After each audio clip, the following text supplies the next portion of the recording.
Welcome to the meeting room at Global TV Talk Show, a broadcast service of globalbusinessnews.net. This episode from the meeting room of Global TV Talk Show is brought to you by The Bridge School, the accredited international online private school of choice, at bridgek12.org. Porch Light Rental and Destination Services. Reduce your renter lump sum or managed relocation costs. Visit them at porchlightrental.com. Cube Monk, featuring the world's first smart cube. Track your goods with our advanced GPS system. Welcome to the future of moving and relocation at cubemonk.com. Primestone Partners, featuring corporate, government, and developer housing solutions, as well as senior-level advisory services. Find them at primestonepartners.com. And by heirs.com. With our full range of services, we can help design and manage your international relocation. Find us at heirs.com. Insured Nomads provides protection and peace of mind, with health insurance, travel insurance, group, or tailored insurance for the globally mobile. Visit us at insurednomads.com. And by International Auto Source. We are the vehicle experts for expats, featuring all major brands of automobiles with flexible solutions and financing. On the web at intlauto.com. Become a global player in your field. Cross Culture to Go provides virtual support for your global business and career success.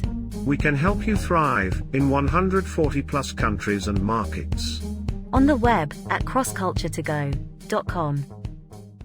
This is Ed Cohen in Southern California, and today is April 9 in 21, lucky 21. And hope all is well where you guys are. If you can get that vaccine, do it. We've done it 2 doses, feel great and feel protected. I highly recommend everybody do it. Our very special guest today is Janaína Chezanoski from Rio de Janeiro, and welcome again. Thank you, Ed. It's always great to be with you here. It's a pleasure. Thank you so much. So amongst your other things going on, how often do you get involved in Brazil talks? Oh, awesome. Great question. This year in 2021, I was invited and I'm part of the steering committee. So I'm pretty involved. We have a lot of plans and webinars planned for this year. Actually, next week, we are gonna have a live about refugees and expatriates, and it's been a great success. It's really nice because everything started last year with a way to connect the Brazilian community, the global mobility community, and it's a great success. And since then, we are having now it's like monthly webinars when we bring like the topics that of course the community asks for, and normally they are asking to hear more about global mobility. And what I see is that people, they are really up to hear about the human resource, the human touch because last year everyone was really like, due to the pandemic, everybody was afraid of what is going to happen, everything will change. So we were receiving a lot of requests to talk about technical details like operational side and the restructure and everything. And now this year, I see that everyone wants to talk about the human touch that involves global mobility. So the exchanges are being really nice. Okay, good. Now, so you are involved with mobility and immigration, and now diversity and equity and inclusion for Brunel, which is in the energy sector. It's a big company, isn't it? Yes. Brunel, it's a Dutch company. We are in more than 40 countries. And yes, it's a huge company. And here in Brazil, it's been 11 years. And was a gift that I received in the end of last year to support the equity and inclusion and at Brunel in the region.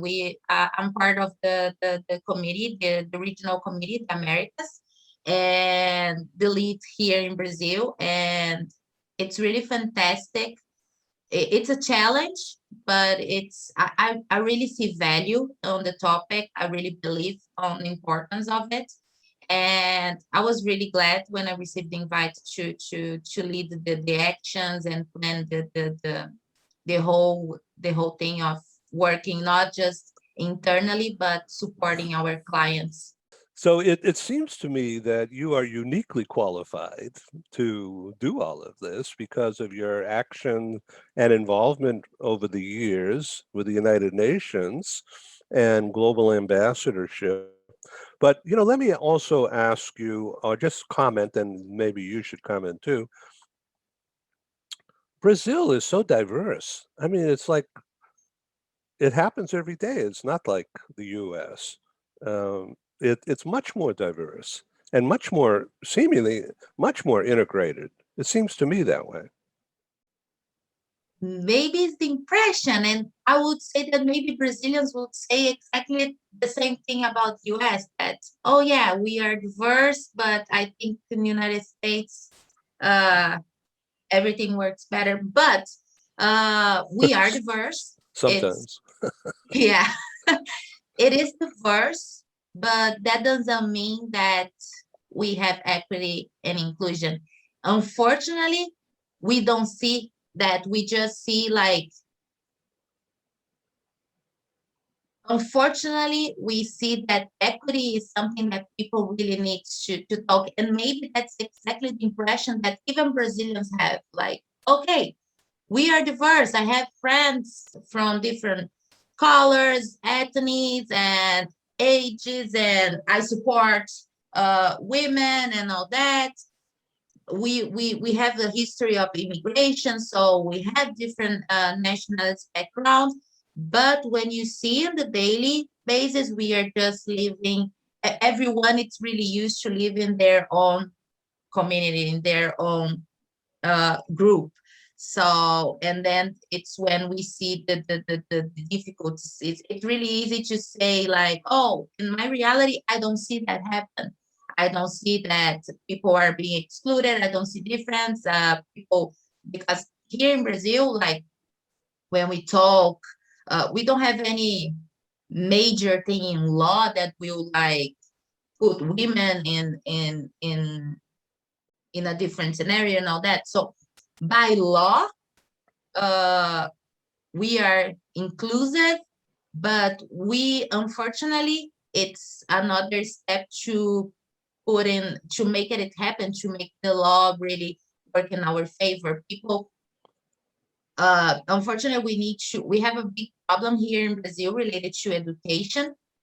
We really need to invest on that to make people know about their rights. What I see here is like, oh, by law, it's possible. By law, we cannot differentiate women in different in the same position. They should receive the same salary, but it's not what happens in the daily basis.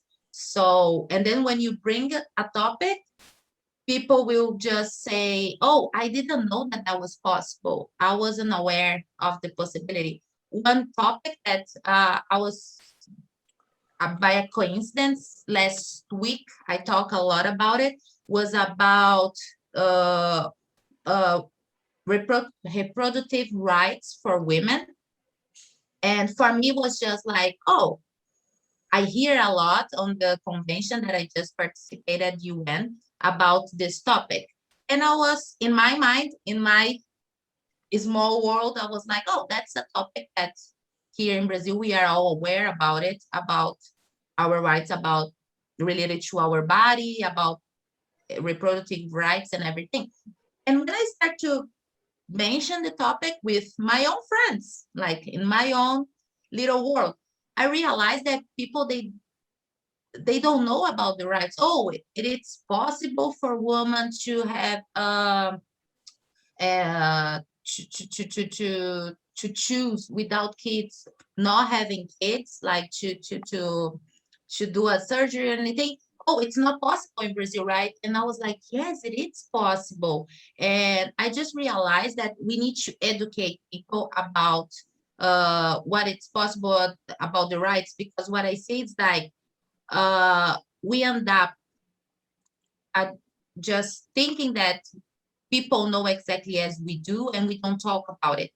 And that's why I always say, like, we need to talk about our rights. We need to talk about the problems. We need to talk about even the small difficulties that we see, because that will bring light to other people to see that maybe they don't know as much as they know.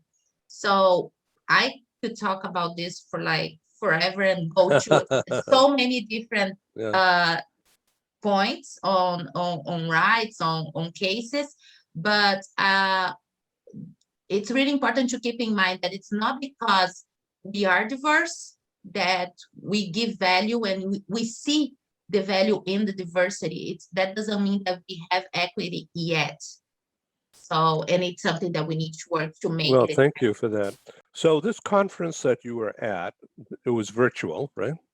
Yes. Yeah, CSW. So what is that? What does CSW mean? CSW is the Commission of Status of Women. Yeah.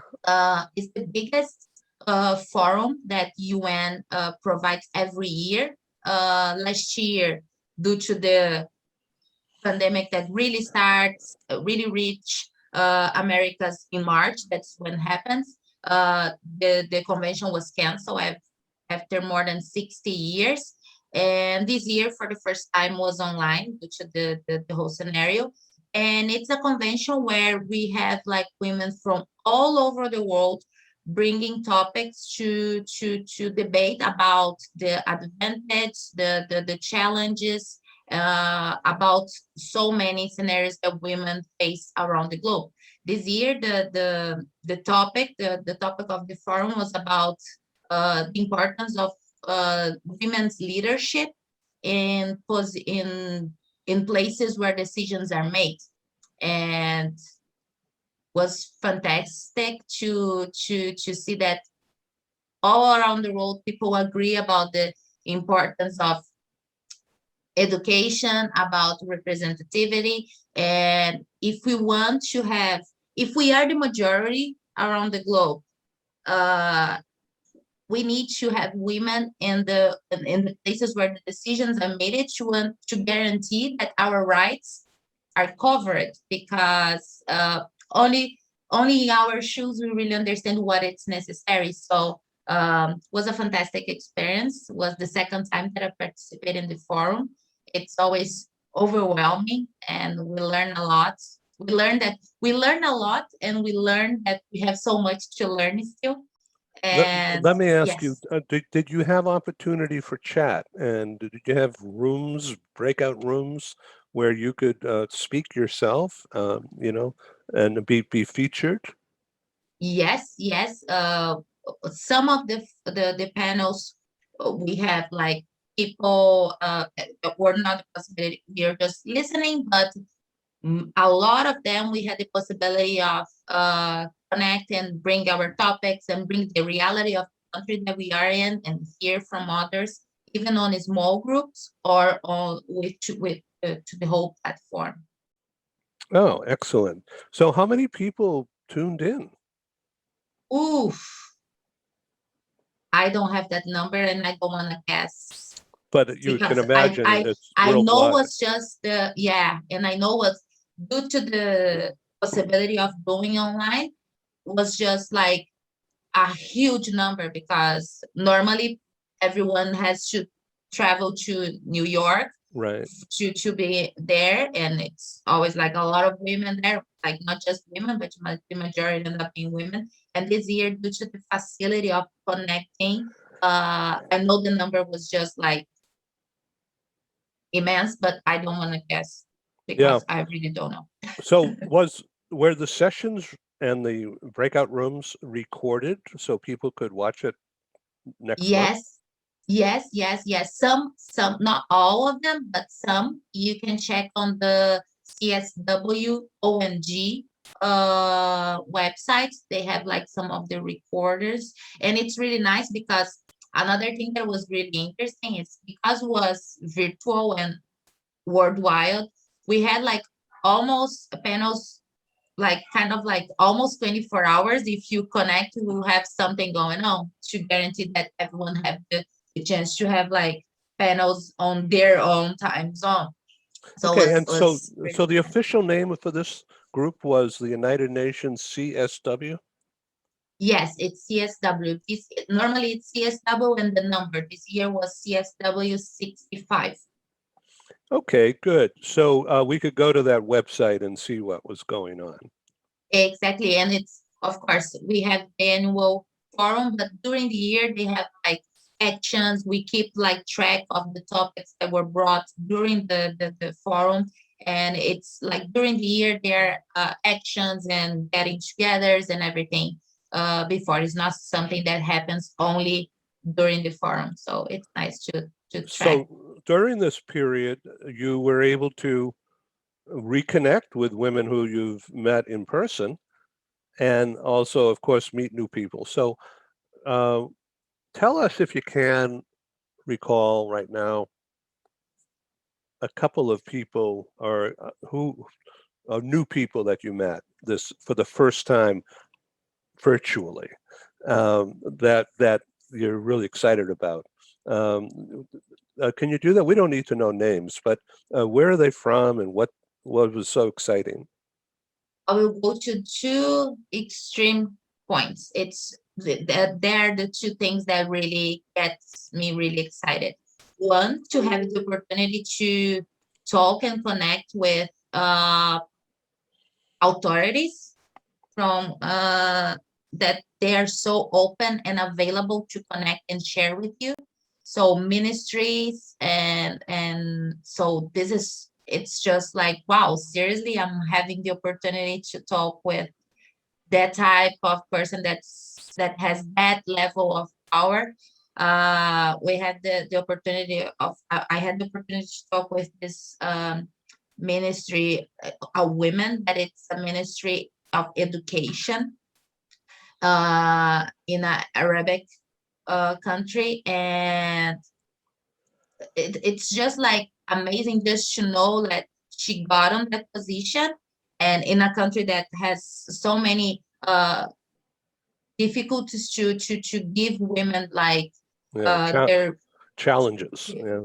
yes, for women to have their basic rights, and she got on uh, the opportunity to be in this position of education, and hearing from her about how important it is for her to represent, to show to young women that it's possible, and it's important to study and to fight for their rights, to guarantee that they they can make a difference in the world. So it's really impactful. And in the same case, kind of like together, it's always like really, it's powerful when you just hear women sharing their intimacy. They share like real personal experience, and it's just fascinating and powerful because of course the education brings us knowledge about a lot, but nothing can impact as much as here from a real experience, like someone that really experienced something really strong in their personal life. So those to hear from personal experience, it's another thing that always gets me like really impact, and yeah, really impact, and kind of like honor with the opportunity, like to hear um from to hear and learn from their own experience. Oh, that's so cool.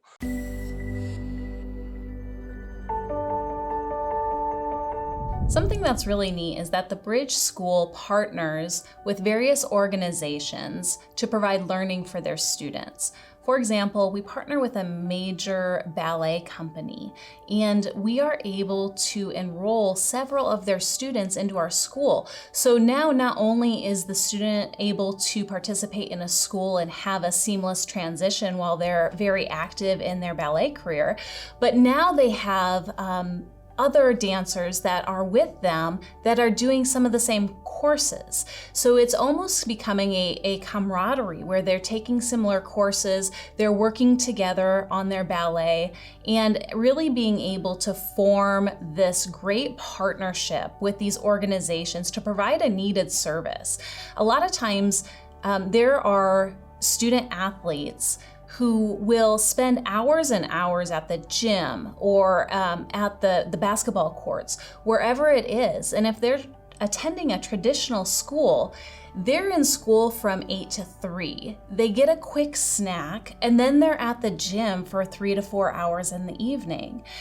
Coming to us and having that partnership, they're able to break that up throughout the day. They can have a morning practice, get some schooling in, have an afternoon practice, finish their schooling in the evening. So there's that flexibility. And additionally, if there are tournaments or performances, it's fantastic because if there's a week where they have shows straight through, they can take that week off of learning and then pick back up when they're done. So it offers this great flexibility. And for the program owners of these sports leagues, it is a win-win situation for them because they see this need. They see this need that their students need to make sure that they are obtaining the grades necessary to be successful adults in our country and in other countries. But it provides them an environment where they can be successful at both.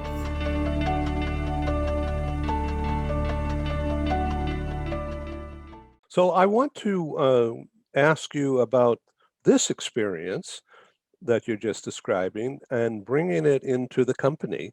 And is it from your management, senior management? They encourage this, right? Yes, yes. And it's nowadays my leader is a man, and it's really nice how I received this empowerment that he really see, and the whole company really sees the value on this importance of connecting those experience and to bring in, especially now that we are bringing diversity and inclusion and as part of our values and projects. So yeah, I received the support. They understand that it's important, and we share a lot about it. Interesting, isn't it? So let's talk about mobility a little bit. Of course, during the pandemic, it's basically not happening. So what's with the vaccine? The vaccine? Have you been vaccinated yet? Oh no, not yet.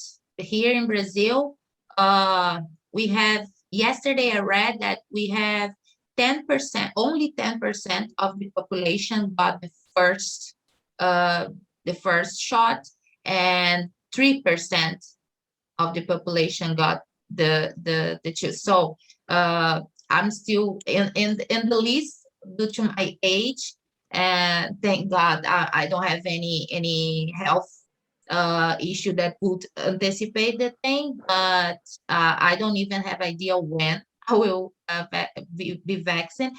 But was really a relief.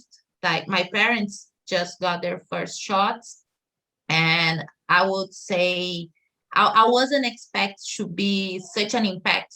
I didn't know that I was holding so much of tension of knowing that they were not because it gives us a feeling that they are a little bit safer. I know it's not 100%, but knowing that the people that we love are a little bit safer gives us like a big relief after so many months of uncertainty, and even I would say like being afraid of the unknown, right?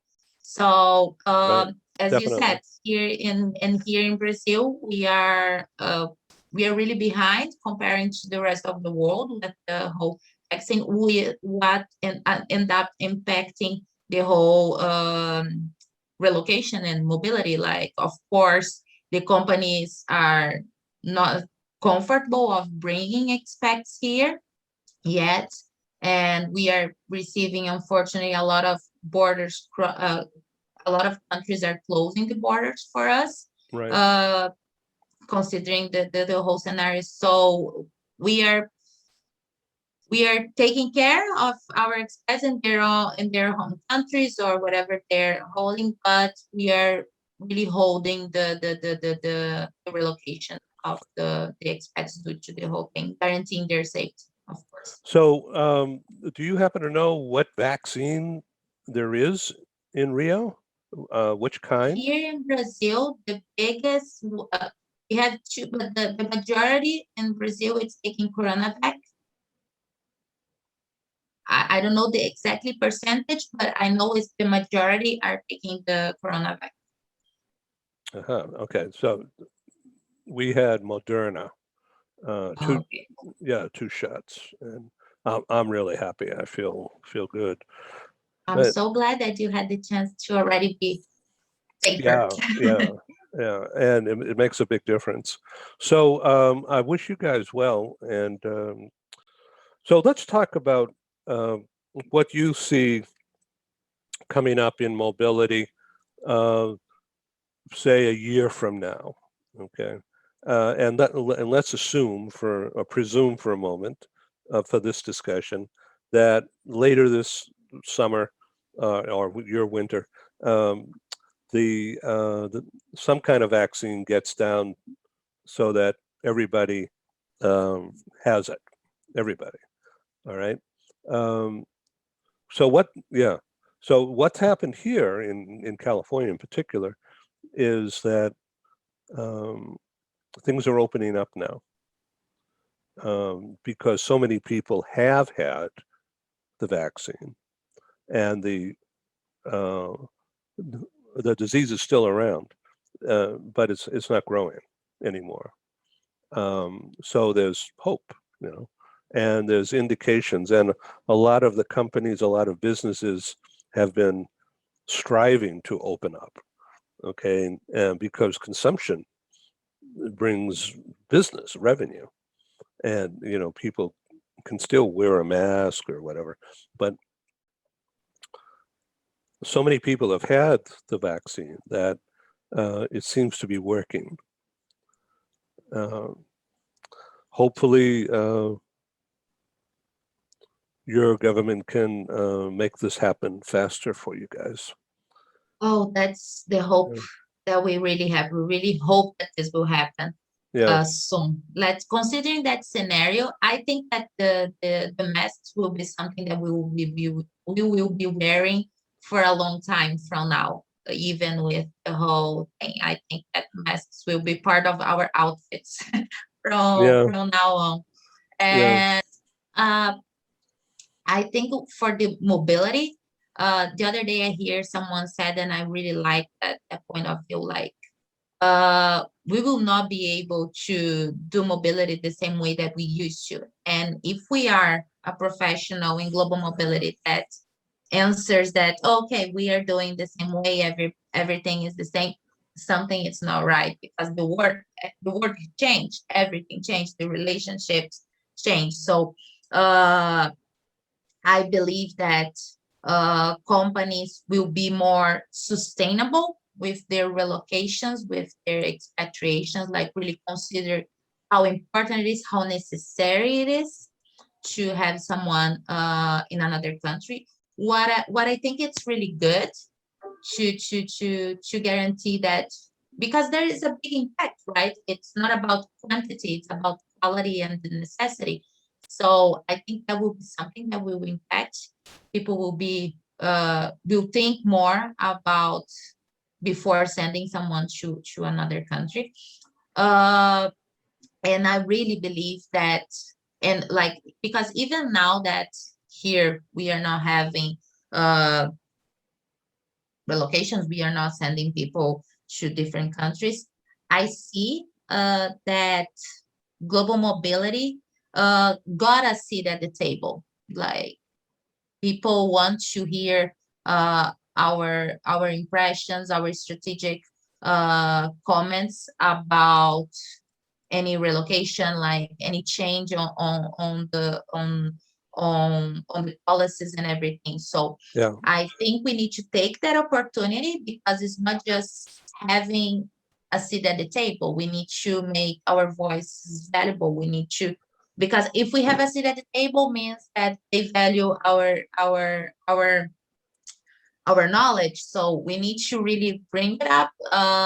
We need to guarantee that we make important our points about when people are bringing projects that will involve relocating people. We need to make our voice valid. And I think that's something that from now on, with this whole thing, people will be more careful, like thinking that we need to consider all the possibilities. We need to guarantee that we are considering different types of families. We need to reconsider benefits to guarantee that we are really feeling, we are really like filling up the necessity of our clients, our expats. So Well, I that's, think at the end will be yeah. a good thing for us in mobility. So to what extent do you think, and this is just talk between us, that people who are ticketed or preparing for a future assignment when things are better, that they should start now using Zoom and get familiar with people in that future location by working virtually from Rio, say, from Brazil, even though the assignment would be in somewhere else. And they, just like you and I have developed a relationship of some sort, a friendship, and by continuous involvement this way. I'm in Southern California and you're in Rio, and I mean, it's thousands of miles away. And Yeah, it's I think, yeah, yeah, yes, I really believe that that's one of the positive things that this whole pandemic brought. Uh, People now, they cannot like go against of the fact that it's possible to build relationships virtually. It's possible to connect, it's possible to lead, it's possible to learn more, it's possible to be involved. And it's not just because I'm in my place, you are in yours. We don't need to care about our cultural differences. It's still important. It's still impacted the relationship. Maybe now it makes it easier because we just need to adjust time zones.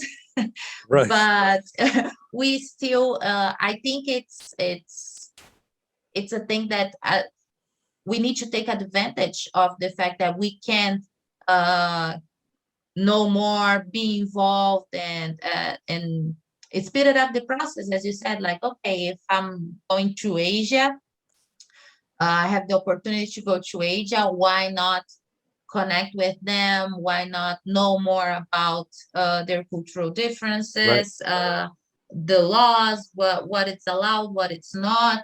I always say, like, we kind of gain time. Like, we don't need to be on traffic to go and talk with someone. We can use this time that we would be like on traffic, flying or driving, to connect with people, to know about their difference. So it's something that uh would happen either way, but the pandemic, it speeded up the process to make nobody can say like, oh, it doesn't work.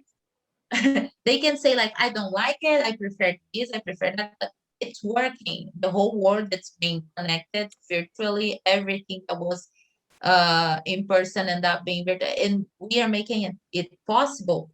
So I think we need to take advantage of that to for So let me. everything. So let's play a game here. So tomorrow is Saturday. What will you be doing tomorrow afternoon, for instance? would you be willing to share some of that information about, okay, how is your Saturday going to be? I have a really busy schedule. It's funny, my friends make fun of me. And I'm doing my master, and so every Saturday, Saturday, 2 Saturdays a month, I have classes my whole Saturday, like from 8 a.m. to 6:30 p.m. And the Saturday that I don't have classes, virtual classes, of course, I end up, or I will study because I do mentorship. So half of the Saturday, I will be reading and preparing myself to my one-by-one with my mentor. And the other half, I will really turn it off from anything that it's virtual. Like I leave my phone far from me. I just really disconnected. Then I will read a book. I will watch Yeah. a movie. I will drink a glass of wine. I will be really like quiet just to guarantee that I take my mind. I give the time just for me. Right, right. So when the last time I was in Rio was, oh boy, it's probably 4 or 5 years now, maybe more. And I think I've told you in the past that I produce live conferences not only in the downtown, in the Coca-Cola building with Ernst and Young in the top floor there, and then also south. I forget the name of the area, but um, just south, along the beach, in one of the hotels there. We held a meeting. And I loved walking along the beach there and down in that sector there. It's a very beautiful area. It Um, is. It's a gift. I always say that it's a gift to live here in Rio because I live where everybody wants to come and visit. So I open my window, my bedroom window, and I see the Christ Redeemer. yeah. In front of my building, I have the Sugarloaf. I'm, by the way, like 1 block from the Coca-Cola building that you Oh, mentioned. are I you? live Yes. right next to, yeah. So unfortunately, now at this moment,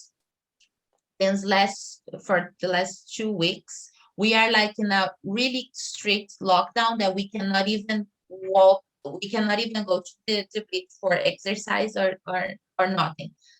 If it wasn't this whole scenario, I would for sure like, I like to bicycle around. Like I like to take my bike around the beach to see the sunset. I love it. That would be something that I would do if it wasn't this scenario. But now, unfortunately, we are staying in. That's amazing that people actually stay in, right? Yeah, they have because now it's really strict because when they suggest for everyone to stay in, people are not following. So now it's like it's law. If you're catch there, you are receiving a fine. So now people are taking it serious. Well, okay. I hope that everyone stays well. And I really appreciate you being my guest again. And I welcome you back, say in a month or two, to give us a quick update. And perhaps you want to join a panel that I put together. We're launching a new series, two series.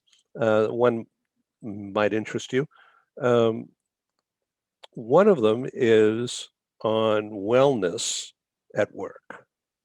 This whole idea about taking care of employees and their families during this time, and hopefully going forward, where there's a concerted effort to take care of people and have them be well mentally, physically, of course.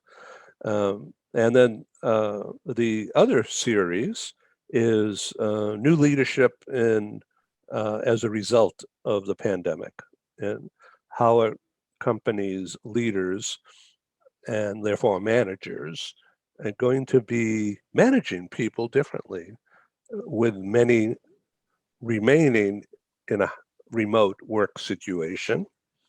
And how is communications going to be different? And how will performance be measured?